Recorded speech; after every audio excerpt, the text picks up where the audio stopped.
उत्तर प्रदेश सरकार में कैबिनेट मंत्री संजय निषाद जी हमारे साथ मौजूद हैं। आज निषाद पार्टी की बैठक भी बुलाई है। बड़ी संख्या में आपको तस्वीरें हम दिखा रहे हैं कि कार्यकर्ता भी यहां पर पहुंचे हुए हैं और अभी ये बैठक होगी। वो अपनी पत्नी के साथ यहां पर मौजूद हैं और पार्टी को, संगठन को मजबूत करने के लिए लगातार प्रयास कर रहे हैं। यानी कि 2024 की तैयारियों का खाका भी आज निषाद पार्टी की तरफ से यहाँ पर तैयार किया जा रहा है। सर, क्या कुछ जो है वो संदेश देना है कार्यकर्ताओं को, क्योंकि आज बैठक बुलाई है आपने?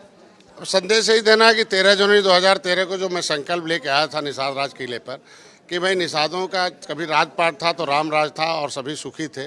और जब आप लोग राजनीति से कोसों दूर हो गए तो कितने दुखी हो आप समझ सकते हो। राजनीति में आइए और धीरे धीरे सत्ता की तरफ जाइए और सत्ता ही तुम्हारी समस्याओं का समाधान करेगी। इसमें जितने भी प्रदेश के जिला प्रदेश कमेटी के लोग हैं, युवा मोर्चा कमेटी के लोग हैं प्रदेश के, और महिला मोर्चा प्रदेश कमेटी और और क्षेत्रीय जो कमेटी हैं उनके हैं, और सभी प्रकोष्ठों के जिलाध्यक्ष हैं जो मेरे 75 जिलाध्यक्ष हैं, और युवा मोर्चा, महिला मोर्चा, द मेन बॉडीज है, संगठन के हैं, द ग्रेट युवा वाहिनी है, राष्ट्रीय निषाद एकता परिषद और IT के सेक्टर में। तो ये सारे लोगों को बताया गया कि 2000 जो हमारी 24 है उसमें 2017-22 में हमें जो सीटें मिली थी 15, उसमें हमने 4 सीटें लूज हो गई थी और 1700, 1500, 2300 वोट से थे। तो ये गलती न हो, जो कोई भी सीटें हमें मिले तो हम जीत में दर्ज करें, क्योंकि जब भी हम आएंगे और किसी को किसी से सीट लेना है तो फिर उसे हमें उसकी भी सीट जितानी है। तो हम लोग 80 लोकसभा की सीट की तैयारी कर रहे हैं और कुछ रणनीति है, इनको बताना है कि उस रणनीति के हिसाब से आपको चलना है, काम भी करना। सफल व्यक्ति सिस्टम से चलता है, असफल व्यक्ति बिना सिस्टम के चलता है। तो सिस्टम के माध्यम से चल रहे हैं तो ये सफलता मिल रही है। तो उसी सिस्टम को और सुदृढ़ करना है। ब्लॉक का गठन कर रहे हैं 850 जितने नगर पंचायतें हैं, नगर निगम है, क्योंकि इनको इस समय जो भी नगर पंचायत नगर निगम थी समस्याएँ हैं, उनके संगठन नहीं थे। तो अभी नगर पंचायत, नगर निगम और जो भी नगर पालिका उसमें भी संगठन होगा और ब्लॉक स्तर तक संगठन इस बार होगा। और जो कुछ 7 बाहुल सीटें हैं, लगभग हमारे पास 35 है, उस 35 सीटों पर जो निषाद बाहुल हैं उस पर हम बूथ कमेटी का गठन कर लेंगे और उसके बाद हम उसको इस तरीके से लाएंगे। दूसरा, 7 जून को इनका एक आंदोलन दिवस है और आंदोलन को हमेशा आंदोलन करते रहे। तो पिछली सरकारों में आंदोलन करते रहे तो लाठी डंडे खाते रहे, गोली खाते रहे, लेकिन अब आपके जो राजनीतिक आंदोलन है, जो सदन में हम आंदोलन करते हैं, सदन में आवाज़ उठाते हैं, उससे क्या है कि मोदी जी, योगी, अमित शाह जी उसको आपको गंभीरता से आपकी समस्याओं का लेते हैं। तो 7 जून को ये लोग एक तो धन्यवाद ज्ञापित करेंगे सरकार को कि हमारे लिए केंद्र सरकार और राज्य सरकार ने हमें जो भी हमारे लिए योजनाएं बनाई हैं, और उसके साथ मांग भी करेंगे अपने आरक्षण के विषय पर, तालघाट नदी अपने भागीदारी के विषय पर। तो फिर उनको, सरकार को धन्यवाद भी देंगे 7 तारीख को, बड़े हर जिलों में रैलियां निकाल कर।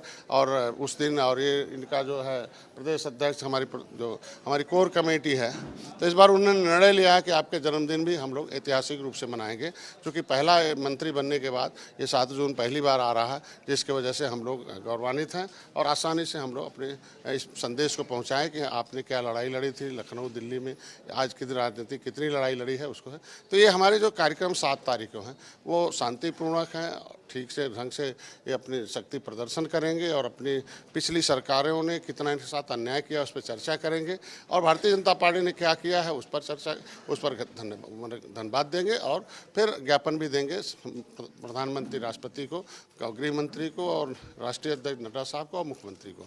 ये ज्ञापन भी सौंपेंगे हर जिले में। आप रामराज की बात कर रहे हैं, निषाद राज की बात कर रहे हैं, लेकिन स्वामी प्रसाद मौर्य तो कहते हैं रामराज छलावा था, और जो भी रामराज में शंभूक वध हुआ, रामराज में एकलव्य का अंगूठा काटा गया उस टाइम, और आज रामराज की जो बात कर रहे हैं वो आरक्षण छीनने का काम कर रहे हैं।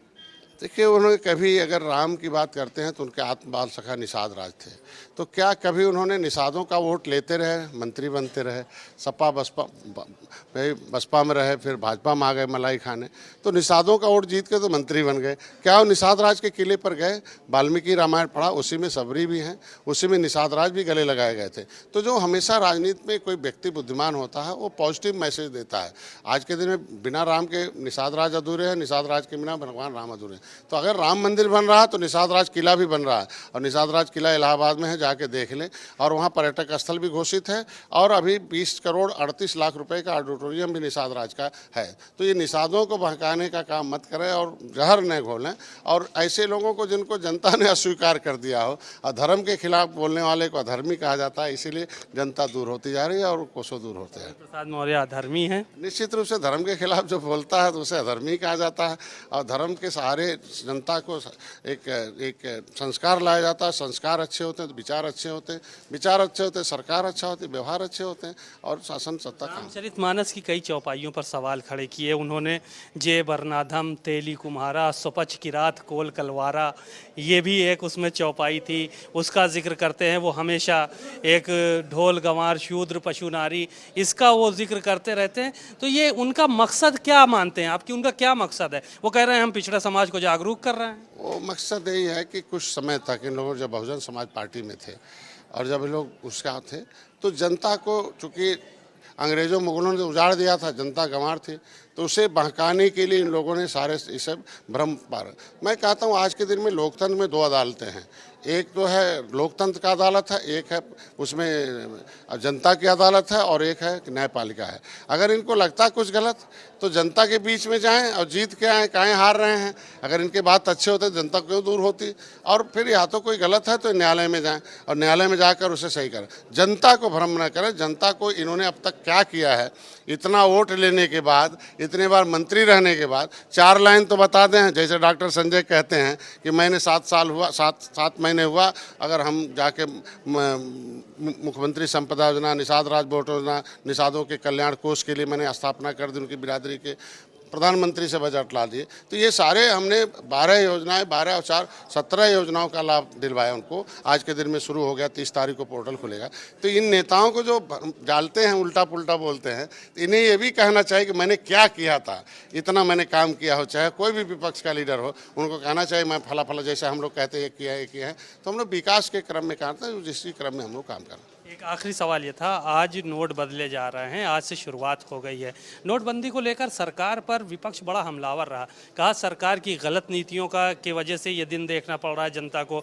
2000 के नोट चलन में आए, उनको बंद कर दिया गया। आज फिर लोग अब लाइन लगा के जो है वो नोट बदलें। इसको लेकर सवाल खड़े हो रहे हैं तमाम। नोटबंदी को, नोट वापसी को आप कैसा मानते हैं? अच्छा मानते हैं। जनता के हितों के लिए, अर्थव्यवस्था के लिए जो भी कदम है आरबीआई उठा रहा है। अब मैं कहता हूँ नोट या तो फैक्ट्री में हो, या तो मार्केट में हो, या तो फिर बैंक में हो। अगर उसके अलावा किसी जगह रहता है तो इसका मतलब अर्थव्यवस्था आप सब कुछ करते हैं। अगर बड़े नोट को डंप करते हैं तो एक देश के लिए घातक है। इसलिए आरबीआई ने अच्छे कदम उठाए हैं और कहीं कोई लाइन नहीं लग रहा है। आराम से नोट बदले जा रहे हैं, किसी का बंद नहीं है। आराम से सारे लोग, अर्थव्यवस्था हमारा सुदृढ़ होगा। के लिए शुक्रिया। संजय निषाद जी को सुना आपने। उन्होंने साफ तौर पर तमाम बातें कही और कहा कि निषाद राज के बिना राम अधूरे हैं और राम के बिना निषाद राज। कैमरामैन श्रवण कुमार वर्मा के साथ सीमा नकवी, भारत समाचार, लखनऊ।